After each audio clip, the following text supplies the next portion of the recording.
할렐루야. 오늘 이사야 10장 1절에서 14절까지 말씀을 함께 봤습니다. 오늘 말씀의 제목을 진노의 몽둥이라고 정했습니다.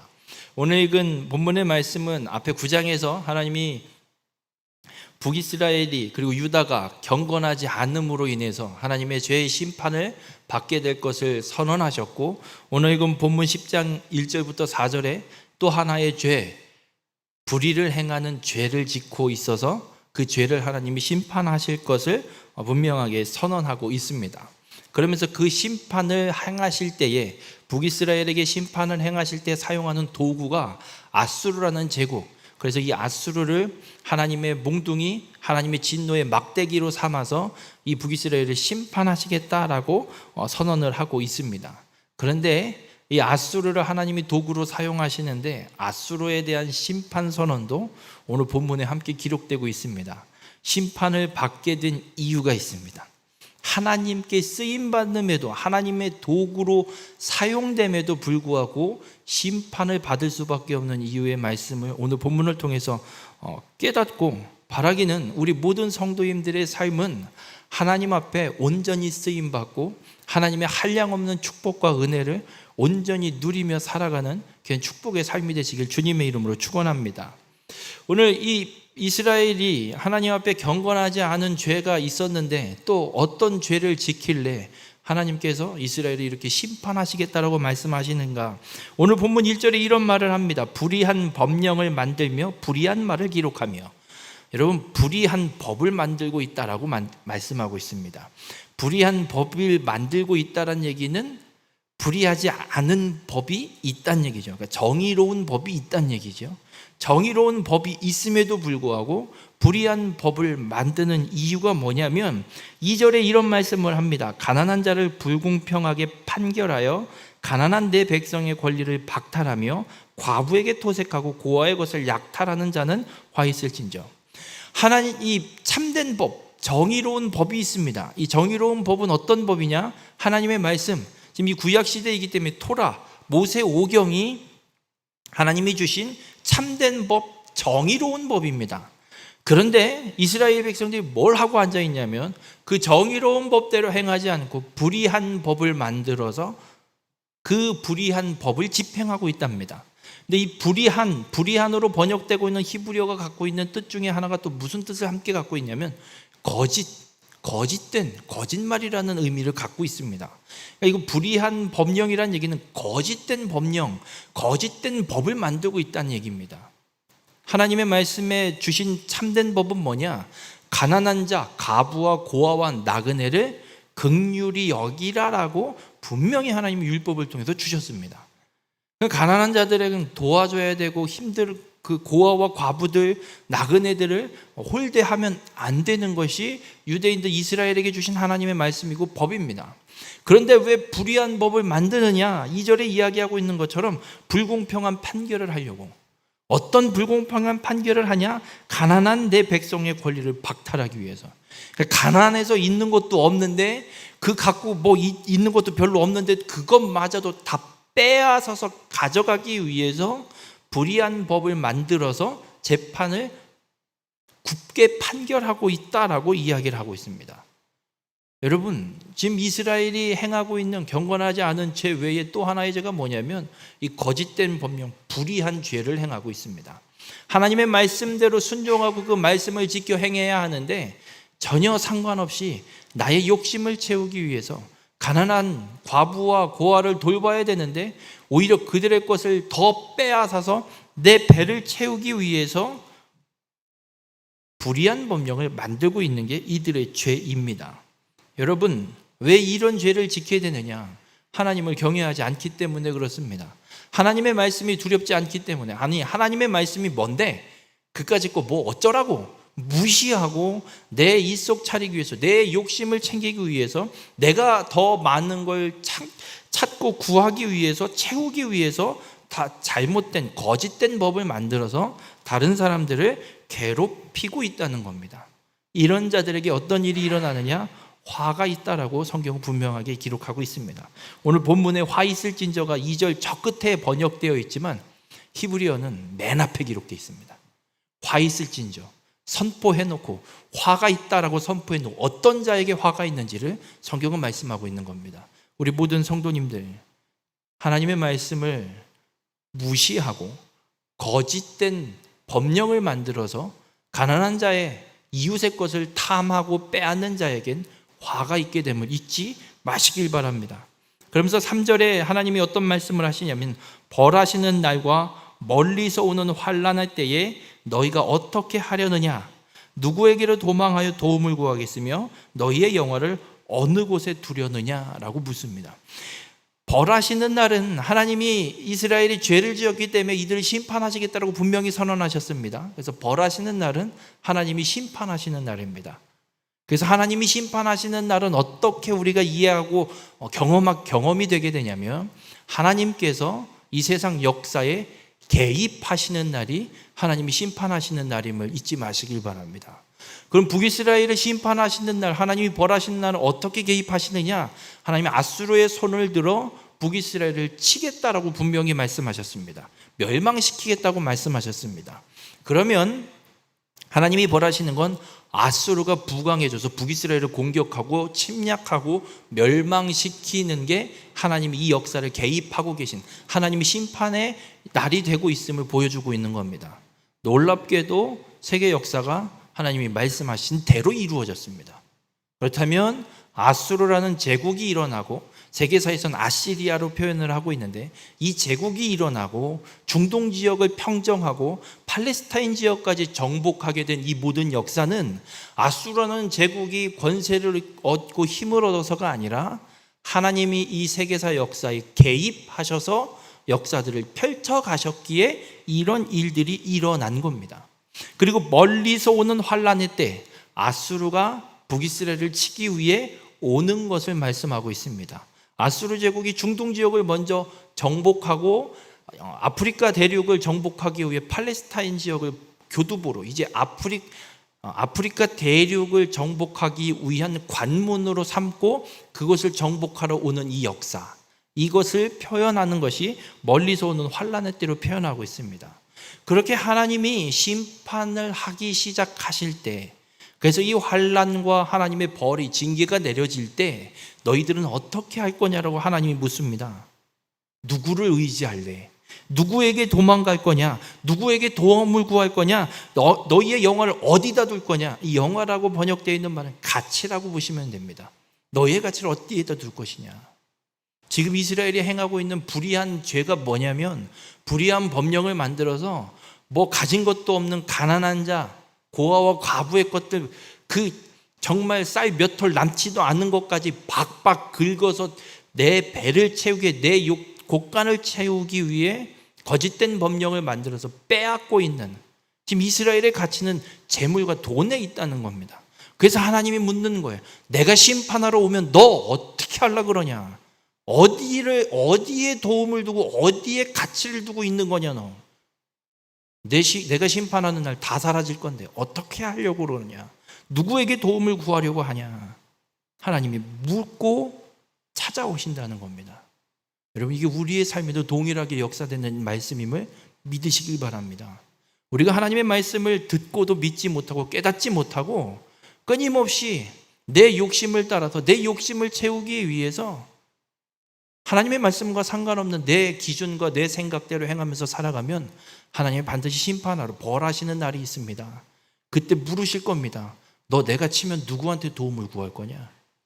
네가 의지하는 것들 널 도와줄 수 있을 것 같냐? 넌 도대체 지금 무엇을 의지하고 있느냐? 어디에 최고의 가치를 두고 있느냐? 하나님이 물으면서 우리를 찾아오신다는 겁니다. 그 하나님이 우리를 그렇게 찾아오실 때 하나님, 전 세상 거 다 필요 없습니다. 하나님만이 나의 구원자 되십니다. 나를 도와주실 분 하나님밖에 없습니다. 나의 가치의 최고는 오직 하나님께만 있습니다. 라고 고백하고 하나님의 진노가 아닌 하나님의 은혜를 경험하는 귀한 축복의 삶이 되시길 주님의 이름으로 축원합니다. 하나님의 진노가 임하게 되면 어떻게 되냐면 4절에 이런 말씀을 해요.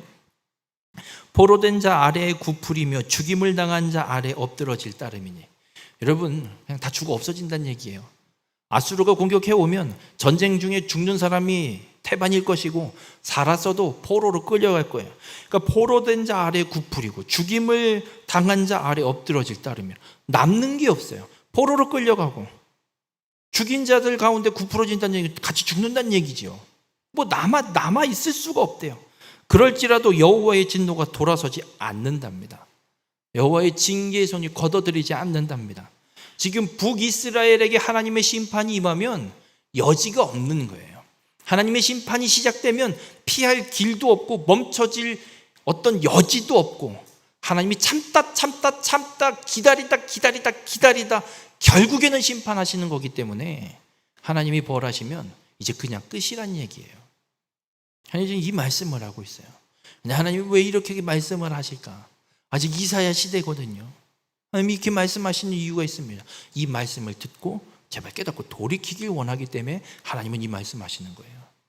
안 그러면 진멸돼 버리고 없어져 버릴 거니까 제발 이 말씀을 듣고 너희들이 돌아오라. 불의한 법령 그만 만들고 내가 준 참된 진리를 따라서 너희들이 행하는 자로 돌아서라라고 하나님이 말씀하고 있는 겁니다. 우리 모든 성도님들, 우리의 삶도 동일합니다.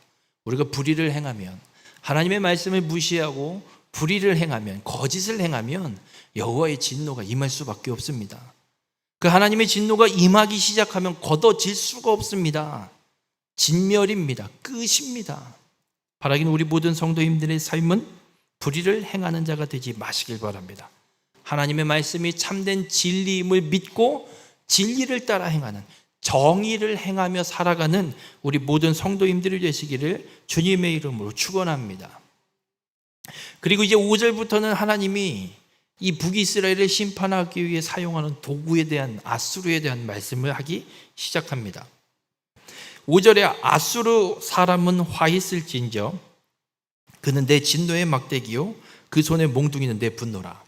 하나님이 아수르를 도구로, 막대기로 사용하신대요. 그러니까 여호와의 진노가 걷어들이지 않고 여호와의 손이 펴져 있다라고 분명히 4절에 말씀하셨어요. 그럼 하나님이 심판, 벌하시는 날, 북이스라엘을 심판하시는 날 아수르가 갈 건데, 아수르는 하나님의 진노의 막대기래요. 그리고 아수르의 군사의 손에 들려진 몽둥이는 하나님의 분노래요. 그러니까 아수르가 들고 가는 몽둥이는, 이 무기들은 하나님이 진노하셔서 북이스라엘 가운데 내리는 하나님의 진노의 몽둥이가 된다는 말씀을 하고 있어요. 아수르도 하나님 앞에 쓰임받는 도구인 줄 믿으시길 바랍니다. 아이고, 이방 민족 아니에요? 이방 민족인데도 하나님이 쓰세요? 네, 하나님이 쓰십니다. 이 세상 만물을 하나님이 창조하셨는데 이방 민족이든 아니든 하나님이 못 쓸 게 뭐 있습니까? 다 쓰실 수 있습니다. 그런데 문제는 하나님이 쓰는 도구인 아수르에 대해서 하나님이 뭐라고 말씀을 시작하시냐면, 아수르 사람은 화 있을진저, 아니 하나님 앞에 쓰임받는 아수르인데 이 아수르에게도 어떤 하나님의 은혜가 임한다는 게 아니라 하나님 앞에 쓰임받는 도구인데도 불구하고 화가 있을 것이라고 선언하고 말씀을 시작합니다. 여러분, 이 아수르를 하나님이 도구로 사용하시지만 이 화가 있다라고, 화 있을진저라고 선포하신 이유가 있습니다. 이들이 품고 있는 마음이 있기 때문에 그렇습니다. 원래 하나님이 아수르를 진노의 몽둥이로 사용하십니다. 어떤 의미냐면 사무엘하 7장 14절에 하나님이 다윗에게 성전을 건축해드리겠다는 다윗에게 하시는 말씀이에요. 네 아들이 성전을 건축할 거다 하시면서 하시는 말씀이, 나는 그에게 아버지가 되고, 다윗의 아들에게 아버지가, 하나님이 아버지가 되어주시겠다는 거예요. 그는 내게 아들이 되리니 그가 만일 죄를 범하면 내가 사람의 매와 인생의 책찍으로 징계하려니와. 하나님이 다윗에게 약속하시는 거예요. 너의 아들, 너의 자손들, 앞으로 유다의 왕이 되는 사람들, 내가 아버지가 되어줄 거고 그들은 내 아들이 될 거다. 여러분, 아버지와 아들의 관계는 어떤 관계냐? 아들이 잘못하면 그냥 내버려 두는 게 아버지 아닙니다. 자식이 잘못된 길을 가면 두드려 패서라도 이게 잘못된 길이니까 돌이키라고 가서 멱살을 끌고 와서 몽둥이를 정말 반 죽도록 두드려 패서라도 옳은 길로 끌고 오는 게 아버지입니다. 하나님이 지금 그 말씀을 하는 거예요. 다윗에게, 네 자손들이 잘못된 길을 간다, 내가 사람의 매와 인생의 책찍으로 징계해서 옳은 길로 돌이키게 하겠다. 하나님이 아수르를 진노의 막대기로, 진노의 몽둥이로 사용하신다는 말씀은 이 말씀인 거예요. 북이스라엘을 완전히 진멸하시는 게 아니라 이들을 때려서라도 돌이키게 하려고. 근데 그렇게 때리는데도 돌이키지 않기 때문에 진멸로 갈 수밖에 없는 겁니다. 하나님이 이 일을 위해서 누구를 택하신 거냐? 아수르를 택해서 사용하시는 겁니다. 그럼 아수르에게 주어진 사명은 뭐예요? 진노의 몽둥이에요. 때리는 도구일 뿐이에요. 여쭤볼게요. 사람이 막대기를 갖고 어떤 일을 하는데 이 막대기가 그 일을 하다 말고 지 멋대로 돌아다니면 막대기예요? 아니에요? 여러분, 참깨를 털려면 막대기가 있어야 되잖아요. 그죠? 막대기 두드려야 되잖아요. 참깨를 한 뭉치 들고선 두드리려고 막대기를 들고 두드리려고 하는데 이놈이 난 싫다고 그러고 버티고 안 때려지면 이걸 써요? 안 써요? 정신 나간 막대기인 거죠. 갖다 버려야죠. 아궁에다 태워 버리든지. 아수르의 사명이 여기에 있어요. 하나님이 불의한 죄를 범하고 있는 북이스라엘을 때리기 위한 도구일 뿐이에요. 그런 가서 때리기만 하면 돼요. 때리는 걸로 끝나는 거예요. 더 이상 무엇인가 생각을 해서 넘어서거나 그 하나님이 맡겨주신 일을 넘어가면 안 돼요. 그런 건 하나님의 도구가 아닌 거예요. 그런데 아수르가 어떻게 행동을 하냐면 7절에 보면 이런 말씀을 하고 있습니다. 그의 뜻은 이같지 아니하며 그의 마음의 생각도 이같지 아니하고 다만 그의 마음은 허다한 나라를 파괴하며 멸절하려 하는도다. 하나님께서 6절에서 아수르를 사용하시는 범위를 어디까지 정해주시냐면 경건하지 아니한 나라를 치게 하며 그 백성을 쳐서 탈취하고 노략하고 그들을 길거리에 진흙같이 짓밟게 하려니와. 아수르는 여기까지만 하면 돼요. 북이스라엘을 가서 치고 공격하고 빼앗고 노략하고 약탈하고 짓밟고 끝내면 돼요. 그리고 돌아가면 되는 거예요. 그게 하나님이 아수르에게 준 사명인데 아수르 왕이 어떤 마음을 품냐? 그 뜻이 하나님의 뜻과 같지 않대요. 하나님의 마음과 생각이 아수르의 생각과 마음이 하나님의 마음과 생각과 같지 않대요. 어떤 마음을 갖고 있냐? 허다한 나라를 파괴하며 멸절하려는도다. 아수르 왕은 갖고 있는 거예요. 단순히 북이스라엘 내가 하나님이 치랜다고 거기까지만 하고 온다고? 여기만 치고 돌아가라고? 어린 반푼어치도 없지. 난 아프리카 대륙 정복해야 돼. 이집트 가야지. 애굽 쳐야지. 치고 저 아프리카 대륙까지 다 정복하면 지중해 연안으로 다 내 땅이야. 가야지. 하나님이 주신 사명은 북이스라엘 치는 건데. 그래서 그 마음을 아수르 왕이 품고 있음을 이야기하고 8절부터 아수르 왕이 뭐라고 떠드는지 직접적으로 아수르 왕이 말하는 것으로 기록하면서 어떻게 이야기하냐면 내 고관들은 다 왕들이 아니냐. 지금 아수르 왕이 중동을 정복하고 팔레스타인 지역을 정복하고 있는 중이에요. 아람도 다 정복하고 주변의 다른 나라도 다 정복하고 있어요. 여쭤볼게요. 그렇게 정복했으니 그 나라, 그 정복한 땅을 다스리게 하는 걸 아수르 왕의 신하로 세울 거 아니에요. 한 나라의 왕이 다스리던 한 나라 지역들을 아수르 왕이 정복했으니 신하로 갖다 바꿔놓는 거 아니에요. 그죠? 그러니 아수르 왕이 생각하는 거예요. 내가 부리는 고관들은 다 왕급인데. 여러분, 우리나라 대한민국을 생각해 보면 대통령이 있고 각 도, 시도의 도지사들과 시장들이 있잖아요. 그죠? 그럼 대통령이 있고 도지사, 시장, 군수들이 이렇게 있잖아요. 그럼 대통령이랑 도지사랑 급이 같아요? 어쨌든 급이 다르잖아요. 그죠? 근데 아수르 왕이 생각하는 거예요. 내가 지금 세워놓은 도지사급 사람들이 한 나라 왕급 되는 사람들인 거예요. 왜냐면 그만큼 지역이 넓으니까. 그러니까 아수르 왕의 생각은 이거예요. 야, 내가 부리는 놈은 한 나라 왕 정도에 달하는 그런 권한과 지역을 다스리고 있는 사람들인데 나는 그들 위에 서서 그들을 다스리는 사람인데 왕이 아니지 이건. 이 세계를 다스리고 있는 뭐라고 해야 될까 마치 중국에서 생각하고 있는 과거에 생각했던 황제? 이런 식의 그런 아주 나는 더 높은 사람이다라는 생각을 이 아수르 왕이 갖고 있다라는 거예요. 여러분, 여쭤볼게요. 만왕의 왕은 누구십니까? 하나님입니다. 왕 중의 왕은 하나님이세요. 근데 지금 아수르 왕이 뭐라고 얘기하냐면 내가 그 왕들 중에 왕이다. 지금 이 중동 지역, 팔레스타인 지역, 이 아시아 지역을 내가 다 정복했으니 이들의 왕들 중에 왕은 내가 왕이다. 하나님이 받아야 될 영광을 이 아수르 왕이 가로채고 교만한 죄를 지금 짓고 있어요. 9절엔 또 어떻게 이야기하냐면 갈로는 갈그미스와 같지 아니하며 하맛은 아르박과 같이 아니하며 사마리아는 다메섹과 같이 아니하냐. 무슨 말이냐면 아수르가 정복해온 도시를 이야기하고 있어요. 앞에 이야기하고 있는 갈로, 하맛, 사마리아는 이제 정복할 도시를 이야기하고 있고 뒤에 나열하고 있는 갈그미스, 아르밧, 다메섹은 지금 정복한 도시예요. 내가 이 도시들을 정복했는데 앞으로 정복해야 될 도시들은 내가 지금까지 정복한 도시만도 못한 도시들이다. 나라들이다. 내가 이까지 거 정복 못하겠냐? 이것도 정복했는데 요까지 거 정복 못하겠냐? 자신의 어떤 능력을 과시하고 있는 거예요. 그러면서 10절에는 무슨 이야기를 하냐면 내 손이 이미 우상을 섬기는 나라들에 미쳤나니 그들이 조각한 신상들이 예루살렘과 사마리아의 신상들보다 뛰어났느니라. 지금까지 정복해온 중동의 나라들 그리고 팔레스타인 지역에 들어오면서 아람과 그 주변에 있는 나라들 북쪽 나라부터 점령해 내려올 거니까 그 나라들의 신상과 신전들이 어마무시하게 컸어요. 그걸 이 아수르 왕이 다 정복한 거예요.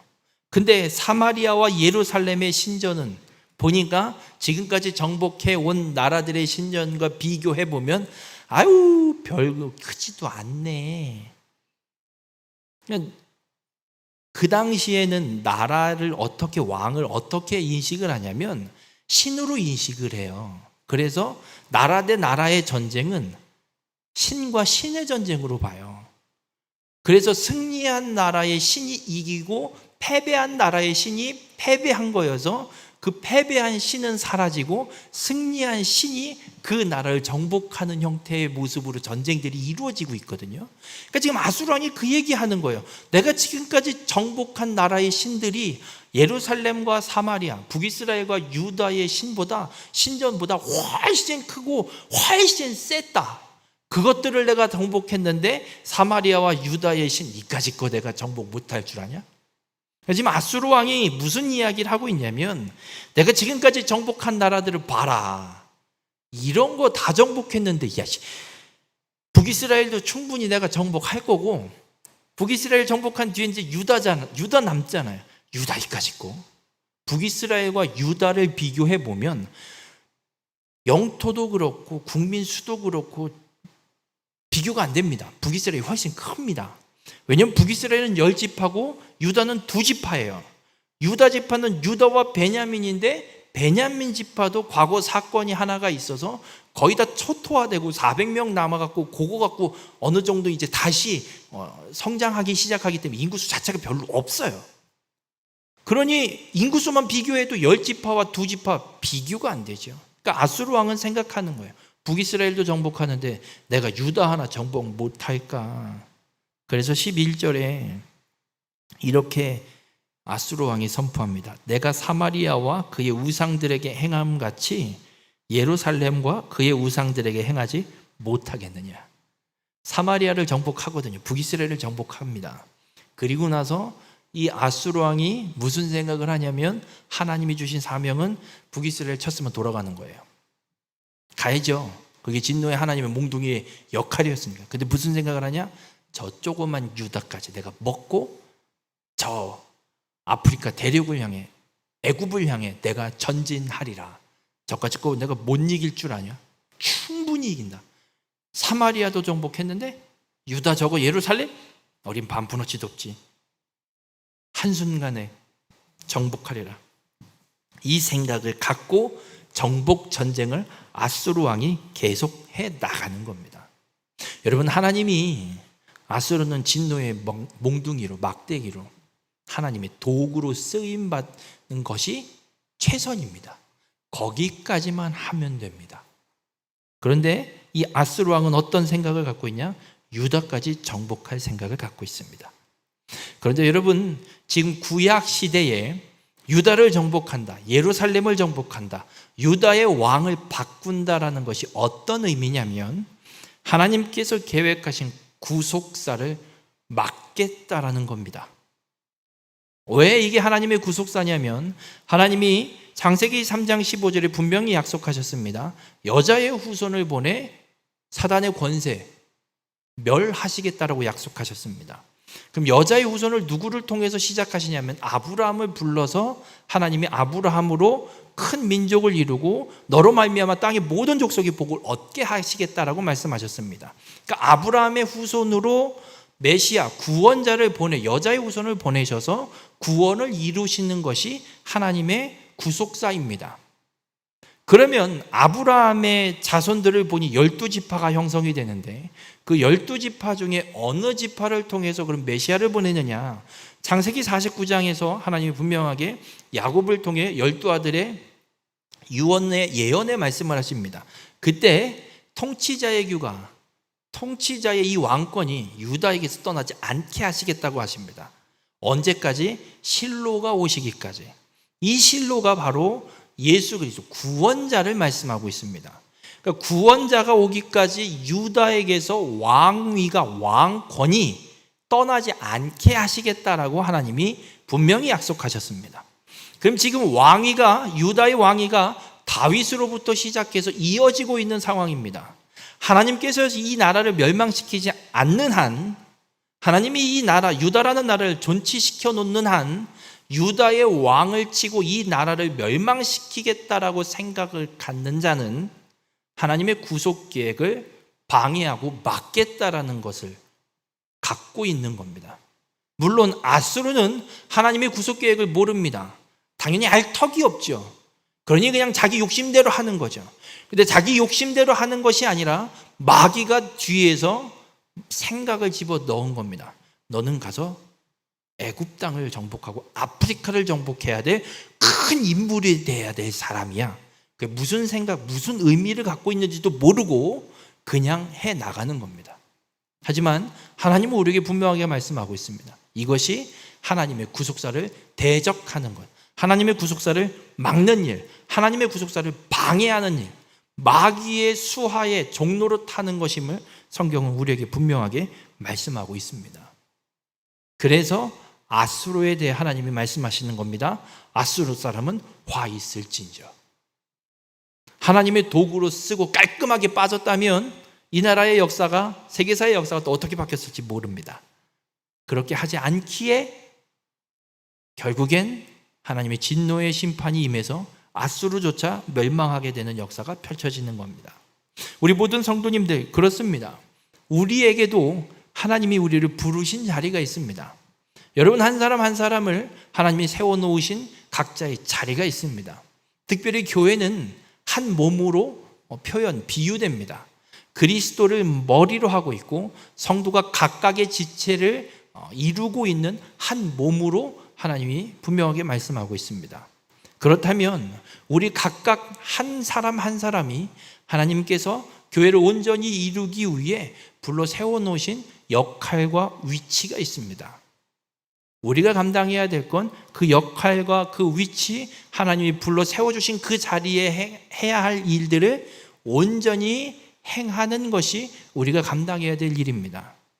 그런데 아수르처럼 내가 할 수 있어, 내가 능력이 이만큼 되니까 여기까지 나도 할 수 있어 하고 그 자리를 뛰어넘어서 내가 무엇인가를 이루어 보기 위해 그 일들을 이루어가고 행한다면 하나님이 원하시는 일이 아님을 기억하시길 바랍니다. 그렇게 하나님이 주신 권한과 그 자리와 역할을 뛰어넘어 내 욕심과 내 생각을 채우기 위해서 행동하고 삶을 살아간다면 아수르에게 임한 것처럼 하나님의 화가 임할 수 있게 됨을 잊지 마시길 바랍니다. 그래서 우리가 해야 되는 건 그렇습니다. 하나님이 나를 어떤 자리에 불러 세우시든 나를 부르신 그 자리에 온전히 순종하며 살아가는 겁니다. 아수르 왕은 이런 생각을 해볼 만도 합니다. 제국의 왕이잖아요. 조그만 한 나라의 왕이 아니라 제국의 왕이잖아요. 제국의 왕이면 전 세계를 제패해 봐야지요. 충분히 이런 생각을 가질 만도 합니다. 그러나 하나님은 말씀합니다. 그런 엄청난 위치에 올라가도 교만하지 말고 하나님이 맡겨주신 일에 충성하라 말씀합니다. 반대로 아무것도 아닌 별 볼 일 없는 위치, 우리의 몸으로 비유하면 마치 발톱 같은 사람. 여쭤볼게요. 발톱이 뭐 그렇게 대단해요? 없어도 그만, 있어도 그만인 것 같잖아요.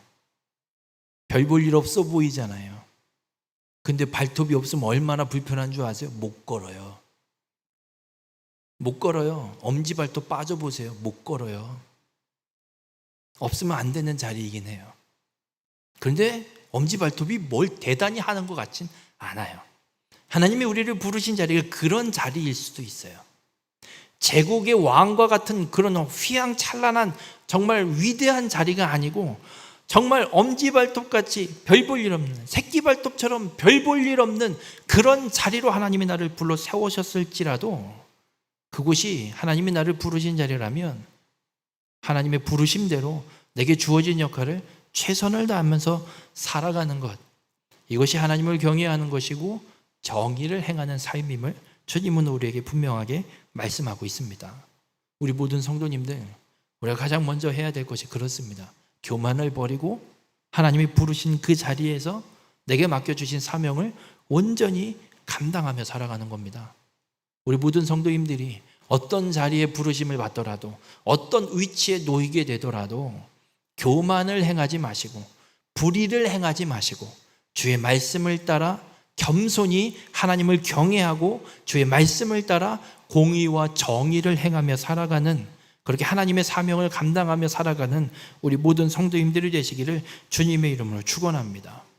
그래서 이렇게 교만을 행하고 하나님의 생각과 마음과 다른 생각을 품고 유다를 멸망시키고 하나님의 구속사를 막으려는 이 아수르에 대해서 본문 12절에 하나님이 이렇게 말씀합니다. 그러므로 주께서 주의 일을 시온산과 예루살렘에 다 행하신 후에 아수르 왕의 완악한 마음의 열매와 높은 눈의 자랑을 벌하시리라.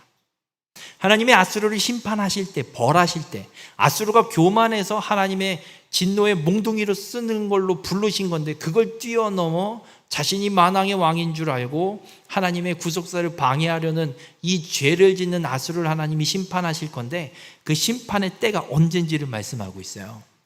그때가 언제냐? 주께서 주의 일을 시온산과 예루살렘에 다 행하신 후에 아수르 왕을 하나님이 치시겠대요. 벌하시겠대요. 그럼 주의 일이 뭐냐예요. 시온산과 예루살렘에 행하실 주의 일, 이게 뭐냐면 이사야 7장에 하나님이 유다에 대한 심판 선언을 하세요. 아하스 왕에게 하나님이 강제 징조를 보여주시거든요. 징조를 구하라는데도 이게 안 구하니까 내가 심판할 거야. 그러니까 하나님이 심판할 거라고 말씀하시고, 야, 내가 이걸 어떻게 할지 징조를 구해봐. 그럼 내가 다 해줄게.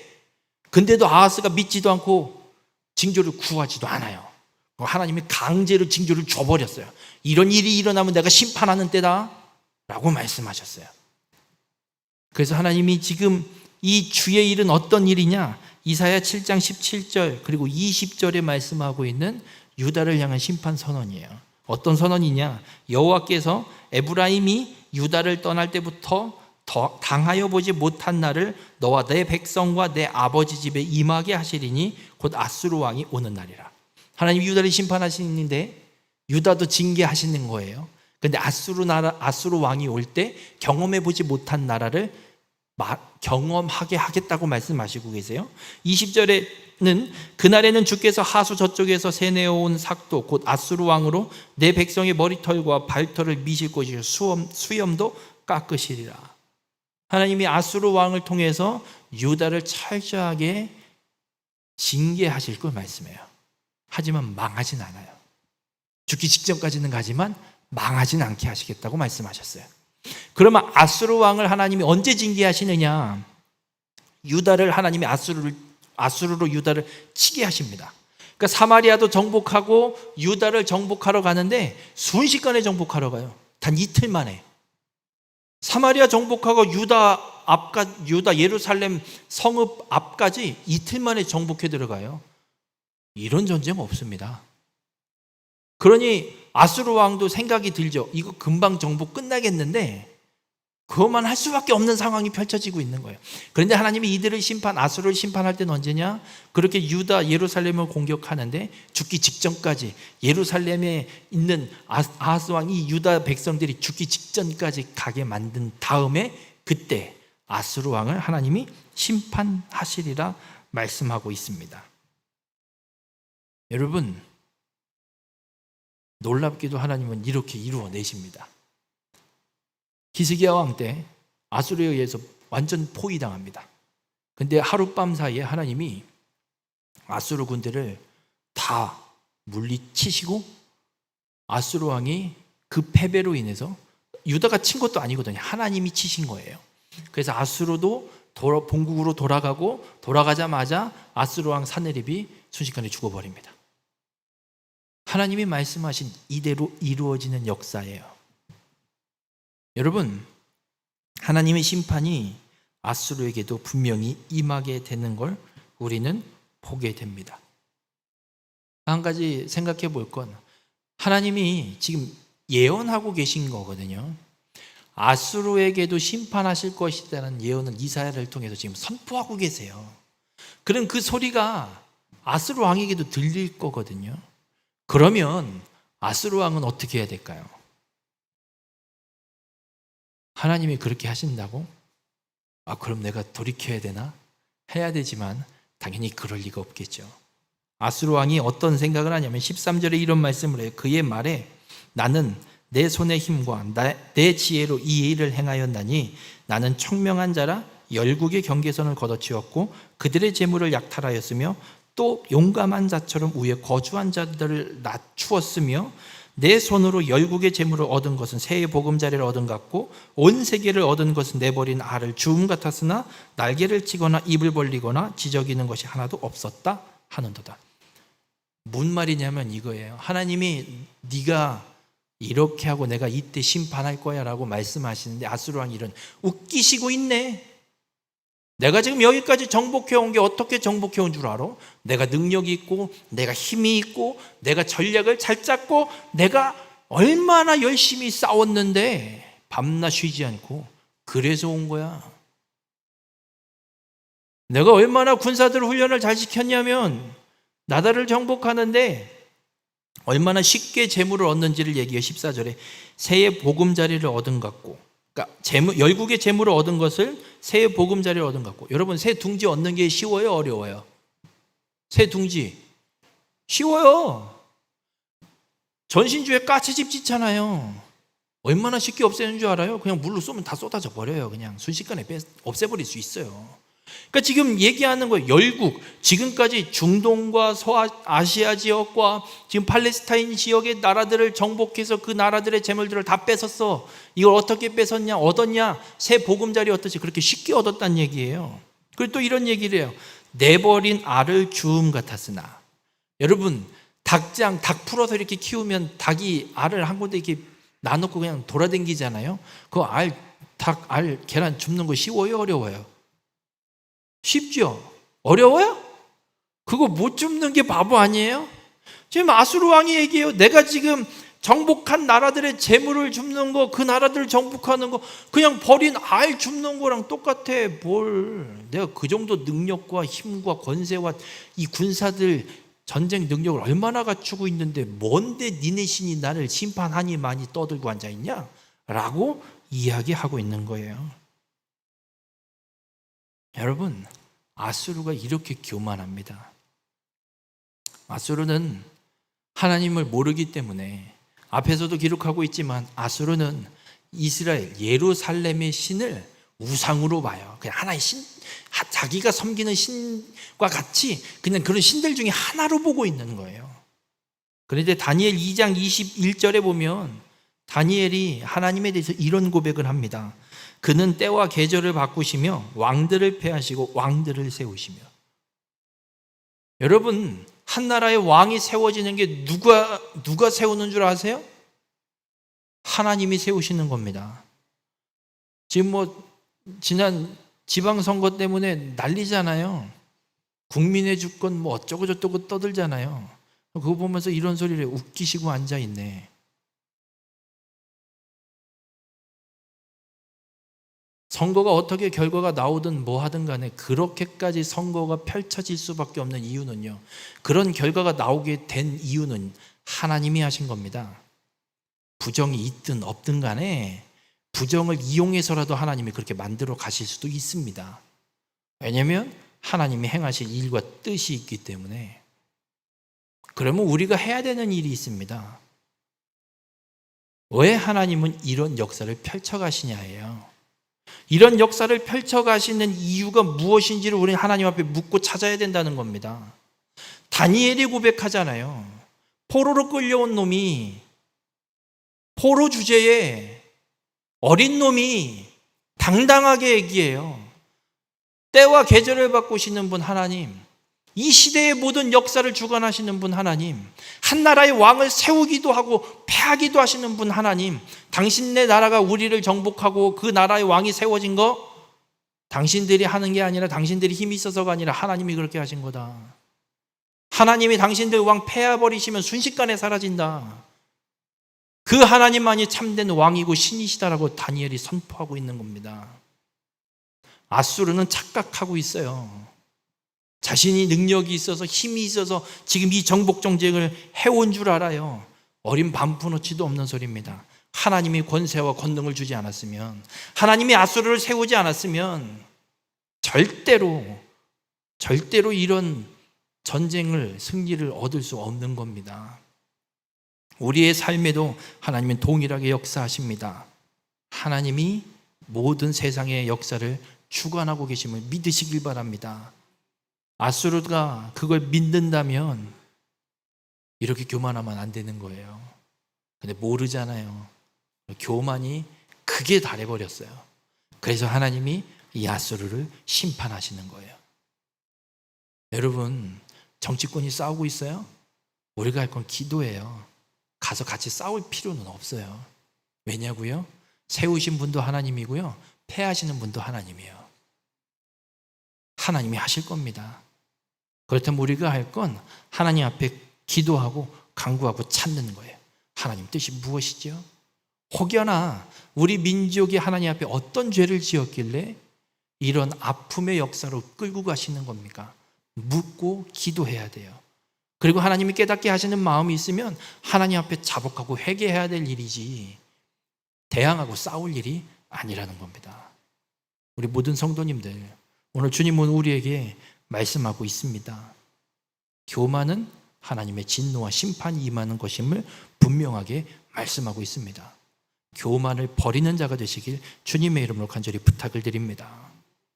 우리가 삶을 살아갈 때 이렇게 하나님의 계획과 하나님의 뜻에 대항하는 교만의 죄를 행하면 하나님의 멸망, 하나님의 이 심판, 이 징계가 임하게 됨을 잊지 마시길 바랍니다. 특별히 하나님의 구속사를 방해하는 일에 동조하고 함께 동참하고 하나님의 구속사에 대적하게 되는 자들은 마귀의 도구로 살아가는 것이기에 하나님의 분명한 멸망이 임하게 됨을 잊지 마시길 바랍니다. 그렇다면 우리가 해야 될 일은 하나님이 부르신 자리와 사명이 있습니다. 그 자리에서 내게 맡겨주신 사명과 본분을 잊지 않고 끝까지 하나님의 구속사에 순종하는 삶을 살아가는 것입니다. 우리 모든 성도님들, 겸손함으로 하나님을 경외하는 자가 되시길 바랍니다. 하나님이 나를 부르신 자리가 있습니다. 그 맡겨주신 사명, 끝까지 순종하는, 충성을 다해 순종하는 자가 되시길 바랍니다. 그렇게 하나님이 계획하신 구속 계획을 온전히 이루는 일에 사용되는 자가 되시길 바랍니다. 이것이 하나님이 우리를 부르신 하나님의 뜻입니다. 이 하나님의 뜻에 순종함으로 진노의 몽둥이가 임하는 것이 아니라 하나님의 일을 이루는 일에 온전히 쓰임받는 귀한 축복의 삶이 되시길 주님의 이름으로 축원합니다. 기도하시겠습니다.